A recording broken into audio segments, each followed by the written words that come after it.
you are enjoying an awesome sunny day out there today. Today I wanted to talk about Mother's Day since it's coming up on Sunday, May 13th. And the talk we're going to have today equally applies to Father's Day. But basically, in a divorced family, how do you handle Mother's Day and Father's Day? So if the two of you get along well and you can co-parent reasonably well together, it's probably not much of an issue. But this talk is really geared toward those folks who are having a hard time co-parenting with each other. Everything is a thing, there's lots of tension, there's lots of negativity, and it's just not easy. So what do you do when it comes to Mother's Day? So hopefully you have a parenting plan in place that specifies what happens on Mother's Day and Father's Day, and it should be a no-brainer and shouldn't even really be a discussion. If it's Mother's Day, the kids should certainly be with Mom on Mother's Day, and if it's Father's Day, the kids should be with Dad. Really what's to work out are the logistics, like what time are you with each parent, what are the pickups and drop-offs, what do they look like, etc.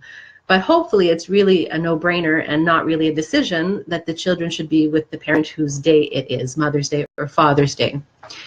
So assuming you have that worked out, let's move on to actually preparing for, in this case, Mother's Day.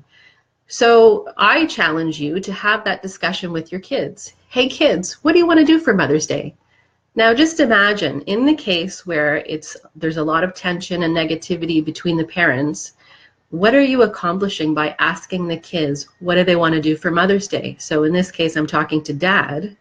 First of all, you're getting rid of all of this burden and tension that the children feel because they're afraid to bring up Mom in your home because they know there's a lot of tension. Kids are really smart. They pick up on stuff so well and so easily, and they adapt.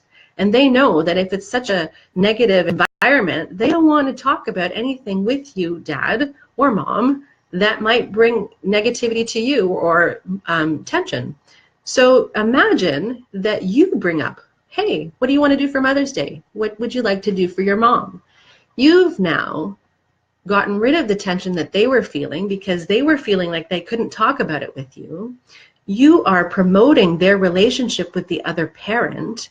So you're really supporting them because you're letting them know it's okay. Of course you love your mom. It's okay to love your mom, and it's okay to talk about your mom in my house. She's your other parent. I support you. I love you. And if you love her, that's great. I will support that. So you're actually giving them the okay by bringing it up, that it's okay to talk about Mom and any nice special things that you want to do for Mother's Day. It's okay. And then you should take it one step further.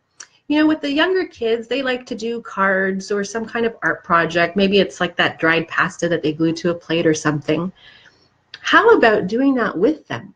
How about taking the time and sitting with them and doing the art project with them that they want to make for their mom? Now, in a negative environment where you really are battling each other, you may not really feel like spending time to do something for that other parent. But don't think of it that way. Just change your perspective and think about it as, I'm supporting my child in loving somebody that they love, that's important in their life, and you are actually getting great quality time out of it because you're spending that time with your child, regardless of the fact that they're making something for somebody else. You're the one that's getting the quality time with them, right? Whether it's on the weekend before Mother's Day or it's on your weekday night before Mother's Day, you're getting the quality time with them. You're seeing your child happy because they are free to be themselves, making this thing for the other parent. And they're so excited because they're going to see the smile on Mom's face when she gets it. And you get to share in their joy. Isn't that an amazing feeling? Now, if they're older children, they might want to buy something. They might want to buy some flowers or some chocolate or something small for their mom. What if you lent them the money? Now, we're not talking about something expensive. Maybe it's 15 or 20 bucks at the most.